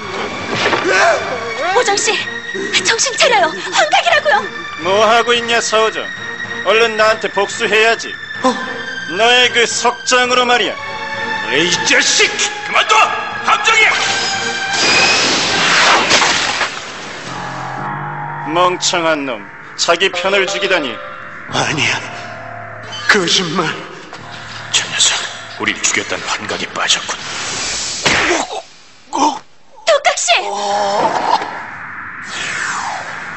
오정이 기절과 동시에 환각에서 벗어난 반면 삼장과 팔개는 공작의 심도 높은 환술에 의해 물속에서 질식하는 고통을 느끼게 되고, 그 순간 어릴 적 광명과의 첫 만남을 떠올리게 된 삼장은 자신을 강에서 건져주었던 그의 모습에서 빛을 봤었음을 되새기며 단숨에 공작의 환술에서 빠져나옵니다.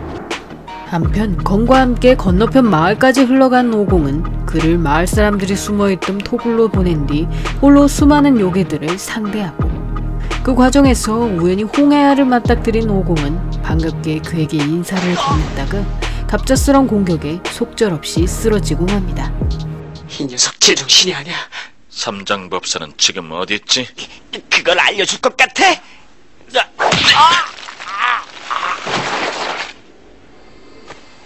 그만둬! 제발 정신 좀 차려봐! 쪽팔리네. 지금 이 순간 그 녀석들이 와주길 기대하는 나 자신이 엄청 짜증나고 쪽팔린다고! 어디다 한눈 팔고 있냐?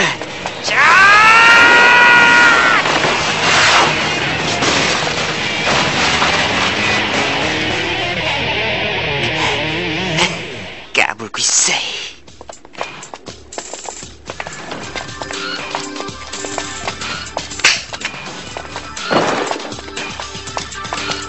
그 후 이성을 잃은 홍해아를 맞닥뜨린 삼장일행은 그가 세뇌로 인해 주기술인 소환말을 사용하지 못하는 것은 물론 뼈가 부러졌음에도 아무런 고통을 느끼지 못함을 깨닫게 되고, 그러다 오정과 홍해아가 싸우는 것을 보게 된 독각씨는 자신이 홍해아를 지키기로 맹세했었던 순간, 즉 오정에게 가진 죄책감을 대신 홍해아에게 속죄하려던 과거를 떠올리게 되며 결국 팔백서와 함께 몸이 부서져라 싸우던 홍해아의 앞을 막아섭니다.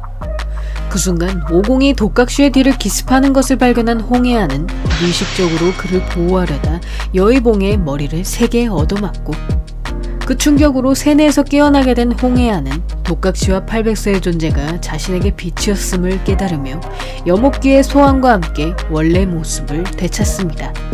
어서 오십시오. 삼장일행을 궁지에 몰아붙였다면서요? 그럼 끝을 봤어야지요. 아무래도 좀 더 손을 봐드려야 될 것 같군요. 그만둬! 이걸 마음대로 건드리면! 당신들은? 다음번을 대비해서 물어보는데 뭘 어떻게 했길래 원래대로 돌아온 거죠? 다음번이란 없어. 난 나의 의지로 녀석들과 싸울 거다. 하지만 그건 내 어머니와 우리들의 안식을 위해서야. 너처럼 비겁한 놈의 심심풀이가 될 생각은 추워도 없다고! 그때 난 빛이 보였다. 넌 이게 무슨 말인지 이해 못하겠지.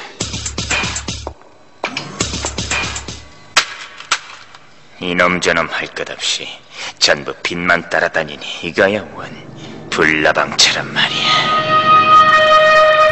그리고 얼마 후 서쪽으로 가기 위해 눈산을 넘던 삼장일행은 그곳에서 이변의 영향을 받지 않은 요괴 아이들과 기룡이란 인물을 만나게 되며 그들이 인간들의 눈을 피해 숨어 살고 있음을 알게 되고, 그러다 우연히 작은 무덤가를 발견한 오공은 그 무덤들이 이곳에 살았던 어린 요괴들의 것임을 듣게 되며 그들은 이변의 영향으로 폭주하는 바람에 결국 사살되었음을 알게 됩니다. 그날 밤 마을 사람들에게 거처를 들켜버린 기룡은 또다시 그들로부터 목숨을 위협받게 되는데, 이런 곳에 요괴 아이들을 숨기고 있었던 거냐? 제발 좀 내버려둬! 우리가 너희 인간들한테 패기친 거 있어? 하나도 없잖아! 하지만 근처에 요괴가 있다는 것만 들어도 불안에 미치겠다고! 너희들이 다른 요괴들처럼 마을을 습격하면 그땐 누가 책임질 거야? 너희를 살려두지 않겠다! 당신들이 지금까지 한 말은 전부 다 옳아. 하지만 지금 여기 있는 아이들은 요괴지만 전부 다 평범한 아이들이다. 그걸 뻔히 알면서도 여기서 이 아이들을 꼭 죽여야겠다면 너희 요괴도 인간도 아닌 족속들이야. 하지만 우린 역시 요괴들과 공존할 순 없어! 우리가 살려면 어쩔 수 없다고! 그리고 다음날 어젯밤에 소란을 떠올리던 삼장은 설령 자신이 천축국에서 도원양 이변의 원인을 찾아도 인간과 요괴 사이의 갈등이 쉽게 사라지지 않을 것임을 깨닫게 되고, 그러다 갑자기 한 아이가 사라졌다는 소식을 들은 그들은 황급히 총을 들고 어디론가 향하는 기룡의 모습에 이상함을 느끼며 몰래 그의 뒤를 따라갑니다.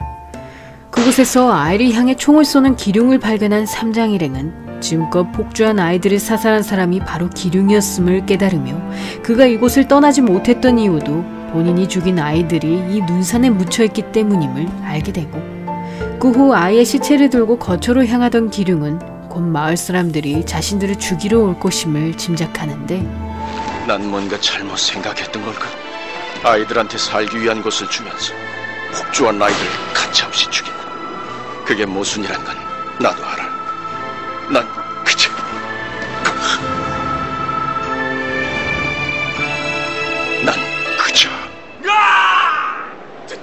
제발 살려줘. 우리도 이런 짓을 하고 싶어서 한 게 아니야. 너희를 안 죽이면 우리가 죽잖아. 너희만 없으면 우리도 조용히 살 수 있었다고. 기룡, 제발 정신 차려! 접근전은 피하는 게 좋겠어요. 알았어. 오공. 어떤 마음으로 살아왔을까요? 자기 손으로 아이들의 무덤을 만들어주면서. 저 녀석의 무덤은 누가 만들어주지?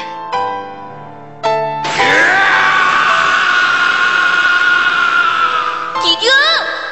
우리랑 눈싸움하자! 얼른! 삼장아, 만약 내가 아무것도 아니야. 죽여주마. 내 손으로. 그리고 얼마 후 다음 마을로 이동하던 삼장일행은 갑자기 노란 눈동자를 가진 인간들의 습격을 받게 되며 그들이 요괴를 죽이라는 말만을 반복하는 것을 발견하고, 그러다 이 인간들이 시체임을 알아챈 삼장은 그들을 향해 방아쇠를 당겼다가 인간들의 육체가 마치 청일색의 식신처럼 부서지는 것을 보게 됩니다. 그 후 마을에 도착한 삼장일행은 숙소에서 잠을 청하려던 것도 잠시 이번엔 마천경문을 노리던 요괴 무리의 습격을 받게 되고, 그 과정에서 헤이젤 그로스라는 사제와 그의 부하 가트를 만나게 된 네 사람은 그들이 요괴들을 쓰러뜨리는 것은 물론 그 요괴들의 혼으로 죽은 인간들을 되살리는 것을 발견하며 낮에 만났던 시체 무리들이 바로 헤이젤이 되살렸던 인간들이었음을 깨닫게 됩니다. 저희는 아드키 머나먼 서쪽에 있는 나라에서 왔습니다. 모든 요괴를 말살하고 인간들만의 세상을 만들기 위해서. 저기 이참에 여쭤보죠. 아까 꽤 심한 상처를 입으신 것 같던데. 제가 그 상처를 고치는 것도 보셨죠? 영혼을 불어넣은 겁니다. 한번 죽었던 인간도 되살아나게 되죠. 그럼 가트 씨는 죽은 사람이란 말입니까? 말이 좀 그렇군요. 한번 죽은 적이 있는 살아있는 사람인 거죠. 요괴 따윈 살아있어봤자 아무런 도움이 안 됩니다. 그런 식으로 딱 잘라 말하는 건 옳지 않아요. 사람과 괴물이 공존한다는 거는 있을 수 없는 얘기입니다. 안 그렇습니까, 삼장씨? 그걸 왜 나한테 묻는 거야? 요괴를 믿지 마세요. 자다가 목이 날아갈 수도 있으니까요. 그 후 우연히 니거니를 만나게 된 헤이젤은 그에게서 삼장의 마천경문이 모든 악을 멸하는 힘을 가졌음을 듣게 되며 자신이 건일에게 마천경문을 가져오면 그 힘을 사용할 수 있게 해주겠다는 제안을 받게 되고, 그러나 건일을 완전히 신뢰할 수 없었던 그는 일단 마천경문의 힘을 직접 확인한 뒤 제안을 수락하기로 결심하며 곧장 삼장일행의 행적을 뒤쫓습니다. 한편 다음 마을로 향하던 삼장일행은 도중에 소빙이란 인물로부터 위협을 받게 되며 그녀가 요괴에게 남편을 잃은 탓에 요괴를 매우 증오한다는 것을 알게 되고, 그 후 삼장일행을 자신의 여관으로 안내한 소빙은 그들이 목욕하는 사이에 삼장의 승용총을 가져다 자신의 남편을 죽인 요괴를 찾아갑니다. 그러나 요괴의 막강한 힘을 당해낼 수 없었던 소빙은 결국 그들에게 목숨을 잃은 채 헤이젤의 힘으로 되살아나게 되고, 이에 요괴에 대한 증오로 완전히 타락해버린 그녀는 되살아난 시체들과 함께 남편의 원수를 죽인 뒤 이번엔 삼장일행을 공격하기 시작합니다. 죽여라! 요괴를 죽여라!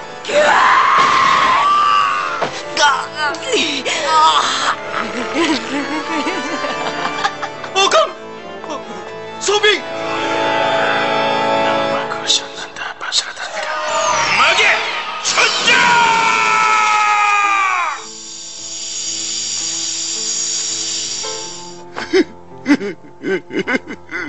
저게 경문의 힘이라 이거지? 빼앗을 건가? 조금만 더 지켜보자고.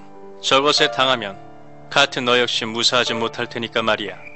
달 구경하시는 겁니까, 삼장씨? 별로. 달 따위는 관심 없어. 제 스승님은 괴물한테 살해당했습니다.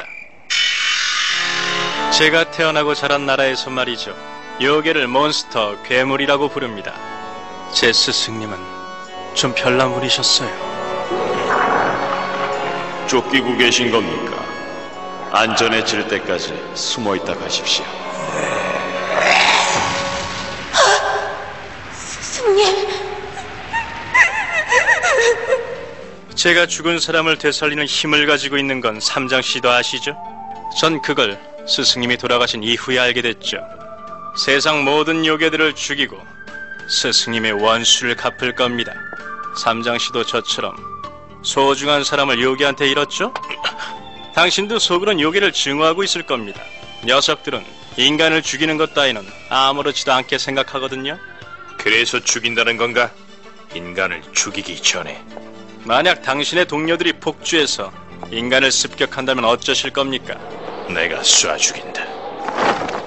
하지만 너 같은 놈과 같이 다닐 마음도 없어.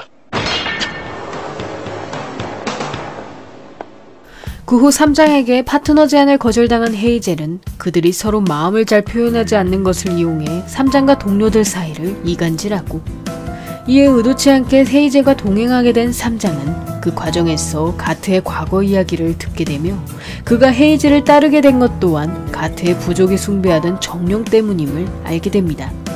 사실 가트는 수렵을 주업으로 삼았던 원시 부족이었으며 그들은 생존에 필요한 만큼만 사냥을 해왔기에 서대륙 사람들의 사냥놀이 문화를 도저히 받아들일 수 없었고, 이에 서대륙 사람들과 충돌하게 된 가트는 결국 그들의 공격을 당해내지 못한 채 죽음의 고비에 놓이지만 갑자기 부족의 정령이 자신의 몸에 깃들면서 초월적인 신체 능력을 가지게 됩니다. 그 후 정령에 의해 서대륙으로 이동한 가트는 그곳에서 괴물들을 마구 죽이고 다니던 헤이젤을 만나게 되며 정령으로부터 그를 죽이는 것이 자신의 사명이란 말을 듣게 되고, 그러나 차마 헤이젤을 죽일 수 없었던 가트는 결국 스스로 목숨을 버린 뒤 헤이젤에 의해 되살아나게 되며 그날 이후 곁에서 그를 지키는 역할을 자처합니다. 상당히 애를 먹고 있군요. 제가 좀 도와드릴까요?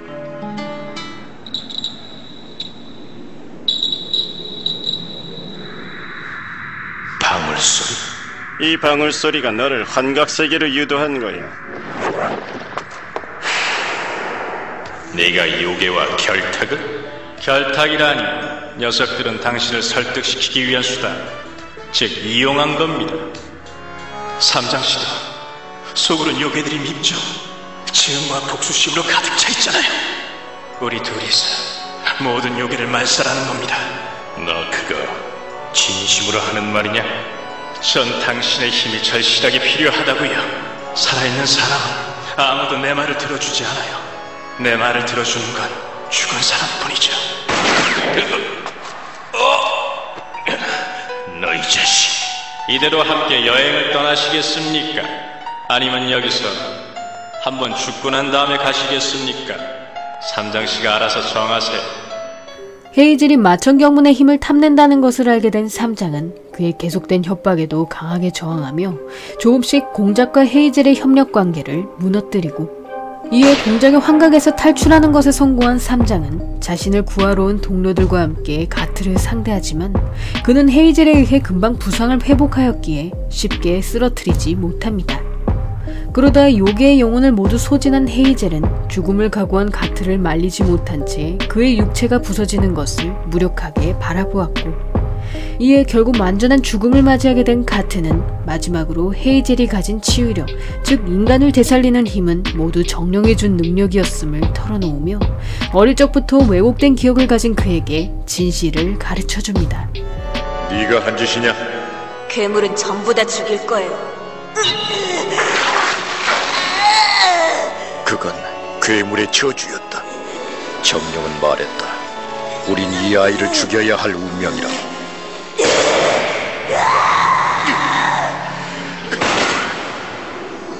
나는 너를 쏘았다. 괴물이 되어버린 너를. 그 순간 너의 모든 과거가 보였다. 헤이젤!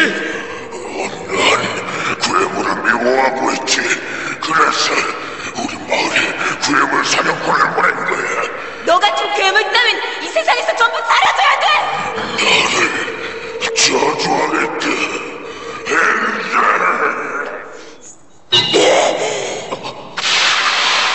헤이젤, 마음속의 증오를 버려라. 누군가한테 도움을 주느라. 너를 감싸주고 이해해줄 누군가가. 사실 헤이젤은 괴물에게 부모를 잃은 아픔으로 깊은 증오를 품고 있었으며 괴물과의 공존을 주장했던 스승 필버트 주교와 달리 어떤 괴물이든 가차없이 살해해왔고, 이에 괴물의 저주를 받게 된 헤이젤은 필버트를 죽이는 것은 물론 자신을 방해하는 인간들에게도 살의를 품게 되며 결국엔 가트의 앞에서 완전한 괴물이 되어버립니다. 그런 헤이젤에게 연민을 느낀 가트는 정령에게 자신의 영혼으로 그를 치료해줄 것을 부탁하여 헤이젤을 살리는 것과 동시에 그의 끔찍한 기억을 지워주고, 그날 이후 헤이젤의 부하가 된 가트는 그가 괴물의 저주에서 벗어날 때까지 몸바쳐 그를 지키겠다고 맹세했지만 헤이젤이 죽은 인간을 되살리겠다는 이유로 저항 없는 요괴들까지 모두 살해하면서 결국 가트는 자신의 역할을 끝까지 수행하지 못합니다. 그렇게 가트의 영혼이 정령과 함께 세상을 떠나면서 헤이젤 안에 봉인되었던 괴물도 다시 깨어나게 되고, 거기다 헤이젤이 되살렸던 인간들의 영혼까지 그의 육체로 돌아오면서 헤이젤은 또다시 완전한 괴물이 되어버립니다. 리마토 기시타 온 기리기리 마계 천자!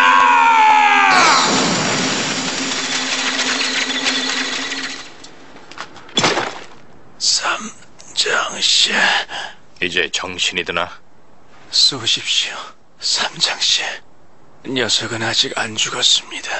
살려줘! 부탁이야! 전부 다 사라져야 돼. 저는 좋은 일을 하고 있다고 생각했는데. 헤이젤, 내 잘못이야. 내가 지금까지 했던 건 다 쓸데없는 짓이었어. 이 세상에 쓸데없는 짓이란 없다. 더불어 쓸데없는 사람이란 것도 없어. 정말 그럴까요? 그래. 삼장씨, 저를 죽여줘요. 그러지.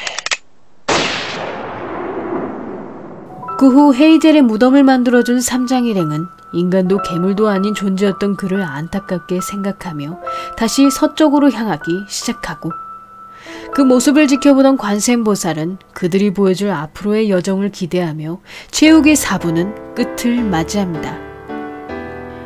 최후의 1부는 원작 만화책 9권 중에서 6권까지의 내용을 26편의 화수로 제작한 애니메이션이며 중간중간에 오리지널 에피소드들을 통해 삼장일행의 과거사를 더욱 부각하였고, 특히 8개의 과거사에서 어릴 때 생이별한 쌍둥이 남매였던 화남을 그저 연인으로만 묘사하거나 마을 사람들이 고아라는 이유로 화남을 백안마왕에게 바쳤다가 8개에게 죽임을 당한 것, 그가 자신의 오른쪽 눈을 뽑아버리는 바람에 의안을 착용하게 되었다는 점 등등 자극적인 묘사들이 조금씩 순화하여 당시 10대 청소년이었던 시청 연령층을 반영하고 있습니다. 우선 본 작품은 유명 고전소설인 서유기를 모티브 했음에도 참신한 설정도가 미형적인 등장인물들의 외모 등 원전과 전혀 다른 개성을 보여주고 있으며, 특히 기존에 정형화되어 있던 삼장법사 일행을 불량땡중 현장과 금태벗으면 폭주하는 손오공, 그리고 여자 밝히는 사오정과 신사적인 저팔계 등 캐릭터들의 성격을 180도 바꾸는 각색을 통해 색다른 매력과 재미를 부여하고, 또한 손오공 중심이었던 기존 서유기 모티브작들과 달리 비중이 덜했던 삼장법사를 주연으로 내세우며 불교의 사자성어인 살불살조 등의 여러 설정들을 통합해 꽤 흥미로운 캐릭터 구성을 보여주고 있습니다. 그러나 애니의 경우 요괴와의 전투가 자주 등장하는 스토리 구조임에도 움직임이 단절되거나 어색한 매우 수준 낮은 액션씬을 보여주고 있으며, 평범한 대화 장면에서도 미형인 등장인물들의 얼굴이 자주 뭉개지는 건 물론 작화가 성우들의 연기를 따라가지 못하는 것을 발견할 수 있고, 특히 액션씬만큼 자주 등장하는 회상씬도 오려 붙인 듯한 연출로 인해 과거사 장면을 볼 때마다 거슬리는 느낌을 지울 수 없었으며, 그런 연출을 뒷받침하던 잦은 배경음악의 변경도 오히려 몰입을 방해하는 부작용을 일으키고 있습니다. 최욱의 2부는 외전의 전생 이야기에 오리지널 스토리를 첨부한 애니메이션이며, 원작의 작중 배경을 침범하지 않는 선에서 투신태자 염이란 인물을 중심으로 이야기를 전개했고, 특히 500년 전 입타천의 명으로 나탁을 방관해야만 했던 투신태자의 부하 자옹이나 동료에게 가족을 살해당한 시연 등 오리지널 캐릭터임에도 원작 등장인물 못지않은 탄탄한 설정을 구성하여 가끔씩 나오는 갑작스런 전투씬과 반복되는 주인공 일행의 과거사를 제외하고는 꽤 완성도 높은 스토리를 보여주고 있습니다. 개인적으로 본 작품에서 가장 인상 깊었던 점은 불교의 사자성어인 색즉시공처럼 주요 등장인물들이 조금씩 인연의 끈으로 이어져 있었다는 점이며, 그 중에서도 500년의 세월을 거쳐 재회한 삼장일행은 운명이라 칭할 수 있을 정도로 극적인 만남을 보여주고, 솔직히 전생의 삼장일행은 500년의 세월이 흘렀을 뿐 결과적으로는 하계의 망명에 성공하였다고 볼 수 있는데, 막상 그들이 낙원이라 생각했던 하계는 4인방의 과거를 통해 희망만 존재하는 곳이 아니었음을 이야기하며, 흔히 유토피아로 여겨지는 천계가 모두에게 평등한 행복을 부여하지 않았던 것처럼 지배와 탐욕이 있는 한 결코 이 세상엔 낙원이 존재할 수 없다는 것을 표현하고 있습니다. 그리고 삼장일행의 경우 환생을 거쳐 힘들게 4명이 만났지만 모두가 영원한 생명을 가졌던 전생과 달리 50 외엔 짧은 수명을 가진 인간이 되었다는 사실을 통해 먼 훗날 또다시 50에게 고독이 주어질 것임을 알 수 있고, 거기다 아직 원작이 완결되지 않아 나탁과 50의 관계가 어떻게 흘러갈지 알 수 없지만 50의 기억이 영혼 속에 새겨져 있다는 묘사를 통해 그가 앞으로 과거의 기억을 되찾게 될 것임을 예측할 수 있습니다.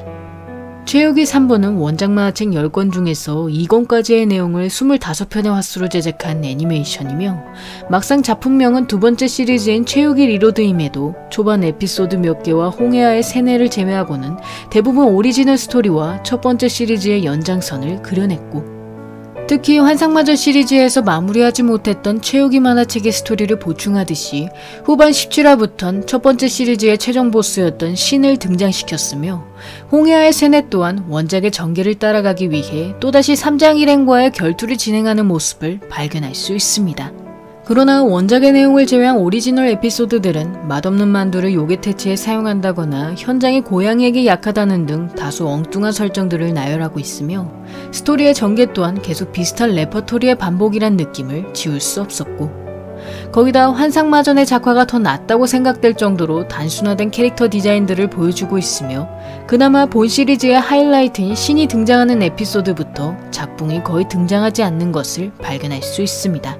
본 작품의 주제는 바로 무일물이란 말 자체라고 할 수 있으며, 그 말의 모티브인 본래 무일물이란 불교 개송, 즉 제 아무리 좋은 것도 본래 없었던 것만 못하느니라 라는 뜻을 통해 어떤 것에도 집착할 필요가 없음을 이야기하고, 따라서 과거에 얽매였던 주인공 일행에게 앞으로 나아갈 원동력이 됨과 동시에 각 인물들의 자아를 뒷받침하고 있으며, 그 중에서도 무일물이란 말 그 자체에 얽매였던 현장을 통해 그런 누군가의 가르침조차도 개의치 말고 자신의 신념과 의지를 가지라는 뜻을 내포하고 있습니다.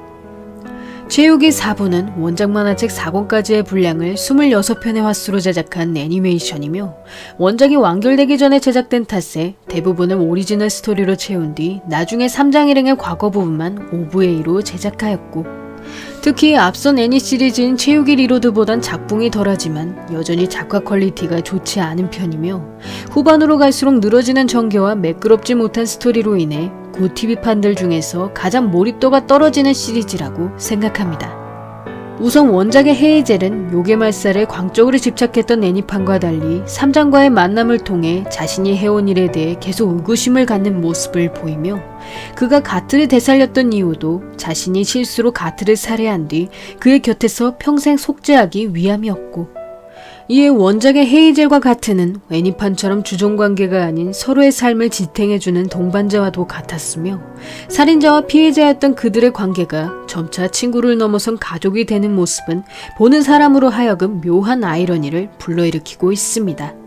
개인적으로 본 작품에서 가장 아쉬웠던 점은 원작 최욱일 리로드의 핵심이라 할 수 있는 오곡 삼장법사가 등장하지 않았다는 것이며, 특히 오공이 대천대성으로 부활하는 장면, 즉 오공을 향한 삼장의 마음이 묘사되었던 7권이 애니로 반영되지 못한 게 가장 큰 아쉬움으로 남고, 거기다 헤이즐의 요괴와 또한 필버트 주교를 죽였던 괴물에게 기생당했던 원작과 달리 괴물을 향한 증오로 저주를 받았다는 설정으로 변경되면서 스승의 원수에게 이용당한 비련의 주인공이 아닌 그저 평범한 악역으로 전락한 모습을 보여주고 있습니다.